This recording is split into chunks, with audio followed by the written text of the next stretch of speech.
이번에는 ICT 트렌드를 소개해드리는 ICT 월드 시간입니다. IT 칼럼니스트 이호훈 씨와 함께하겠습니다. 어서 오십시오. 안녕하세요. 네, 오늘 어떤 이야기 해볼까요? 예, 지난 6월 14일부터 16일까지 미국 LA 컨벤션 센터가 아주 뜨겁게 달아올랐다라고 합니다. 예. 바로 일렉트로닉 엔터테인먼트 엑스포, 줄여서 E3라고 부르는 세계 최대의 게임쇼가 열렸기 때문인데요. 22번째를 맞는 이번 행사에는 방문객만 약 7만 명, 그리고 인터넷 TV를 통한 누적 시청자 수만 4,200만 명을 기록할 정도로 많은 관심을 받았습니다.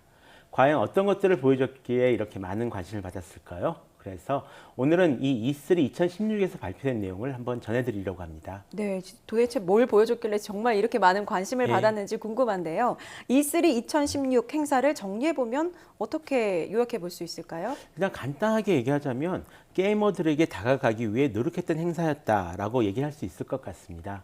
그동안 E3는 이 게임 소비자 중심 행사라기보다는 게임 업계 관계자들이나 아니면 이 언론 종사자들을 위한 성격의 행사였던 것이 사실인데요. 이번 참가자 7만 명 중에서도 업계 관계자가 약 5만 명이고요.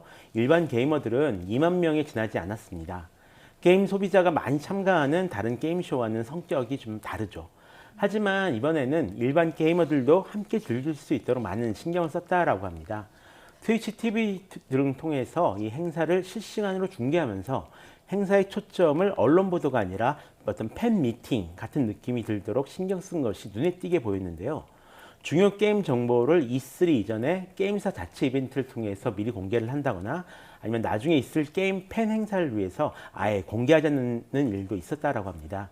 미디어를 우대하던 기존 관행에서 조금 벗어난 거죠. 예. 이 때문에 앞서 말한 대로 4,200만 명의 누적 시청자가 행사를 본 것은 물론이고요.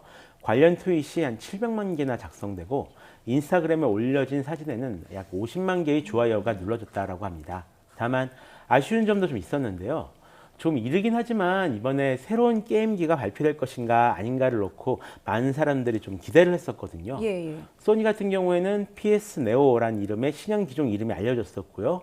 닌텐도 같은 경우에는 닌텐도 NX, 마이크로소프트도 이 새로운 엑스박스를 이미 언급한 상황이었기 때문에 더욱 그랬습니다. 하지만 MS에서만 엑스박스 원 S나 차세대 게임기 프로젝트인 프로젝트 스콜피오를 공개를 했고요.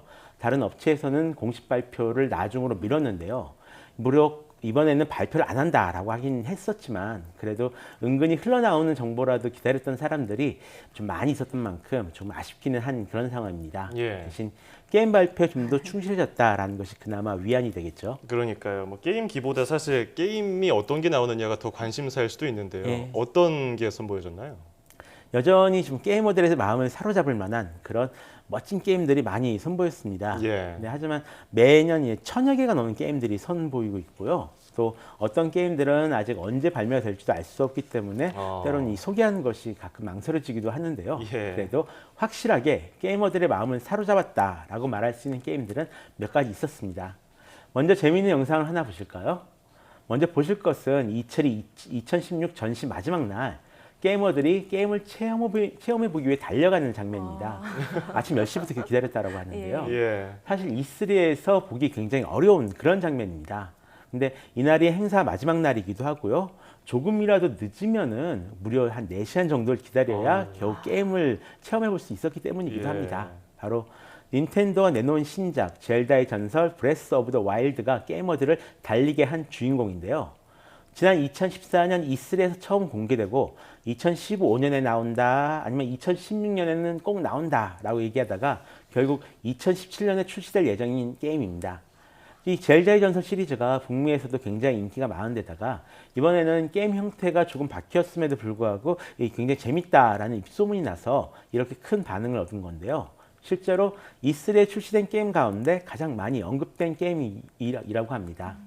또 EA의 1인칭 슈팅 게임인 타이탄폴2도 곧 발매될 예정에 있습니다. 로봇을 타고 운전하면서 싸우는 재미로 잘 알려진 게임인데요. 사실 1탄은 크게 성공하지는 못했습니다. 그래서 절차부심해서 만든 것이 이번 2탄이라고 합니다. 재밌는 것은 이 영상을 가만히 보시면 한글로 쓰여진 이름이 나오거든요. 이 때문에 한국 게임 커뮤니티에서는 대체 저 사람이 누구냐 이렇게 해서 한번 인기를 얻었었는데요. 부디 이번에는 전작의 오명을 씻고 정말 재미있는 게임이 되었기를 바랄 뿐입니다. 그뿐만 아니라 배틀필드 1이나 파이널 판타지 15, 철권 7, 스파이더맨, 갓 오브 워 등 이 발매를 손꼽아 기다리게 만들 만한 게임들이 올해도 굉장히 많이 등장했었는데요. 예. 덕분에 많은 게이머들은 따뜻한 겨울을 맞이할 수 있을 것 같습니다. 네, 그렇군요. 게이머들이 게임을 체험해보기 위해서 달려가는 모습이 참 인상적이네요. 예. 그리고 이 가상현실 게임들도 빼놓을 수 없을 것 같은데요. 예. 어떤 것들이 좀 나왔습니까? 아무래도 많은 화두가 됐었는데요. 이번 이 그중 3대 가상현실 헤드셋 가운데 아직 마지막으로 출시되지 않은 소니 PSVR이 출시일과 가격이 결정됐습니다. 오는 10월 13일 399달러에 나올 예정인데요. 예. 중요한 것은 역시 함께 어떤 게임이 나올 것인가겠죠. 소니가 주의한 이 VR 게임은 무려 80여 개나 됩니다. 이미 잘 알려진 썸머 레슨을 비롯해서 그란투리스모, 철권 7, 스타워즈 배틀프런트, 화이트데이 등 유명 게임과 아폴로 11호 체험에 이르기까지 굉장히 다양한 콘텐츠가 포함되어 있는데요. 리스트는 조금 화려하지만 이 걱정의 목소리도 많이 들립니다. 막상 이 E3에서 체험해본 사람들의 말을 빌리면 아직까지는 게임 완성도가 좀 떨어진다라고 하는데요. 예. 예를 들어서 이 슈퍼히어로 가상현실 게임을 즐기다 보면 왜 내가 히어로가 아니고 일반인인지를 좀 뼈저리게 느낄 수 있다라고 합니다. 또 어떤 게임들은 게임은 재밌는데 팔다리를 좀 많이 움직이다 보니까 금방 피곤해진다라고도 하는데요. 더불어 꽤 많은 게임들이 일반 게임과 가상현실 게임 양쪽에 양다리를 걸치고 있습니다. 가상현실 전용으로만 만드는 게임은 아니라는 거죠. 가상현실을 위한 대신 이 가상현실을 위한 장비가 또 새롭게 나온 것들도 있는데요. 꼭 헤드셋만 있는 것은 아니고요. 예. 지난 대만 컴퓨텍스 때부터 보여줬던 이 새로운 형태 PC가 등장했습니다. 이 뒤에 짊어지는 PC, 백팩 PC가 바로 그 주인공인데요. 예.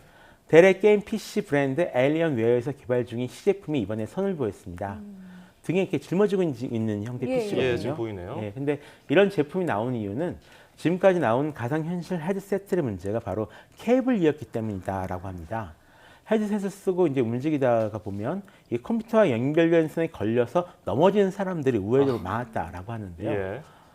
또 마지막으로 게이머가 이 포켓몬 트레이너가 되어서 현실에서 포켓몬을 잡을 수 있는 증강현실 스마트폰 게임 포켓몬 고도 곧 발매될 예정입니다.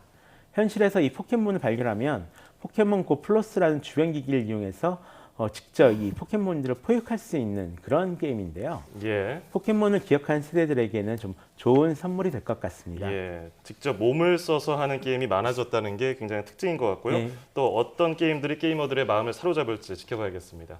자, 지금까지 IT 칼럼니스트 이호훈 씨와 함께 E3 2016에 대해서 알아봤습니다. 오늘 고맙습니다. 고맙습니다. 고맙습니다.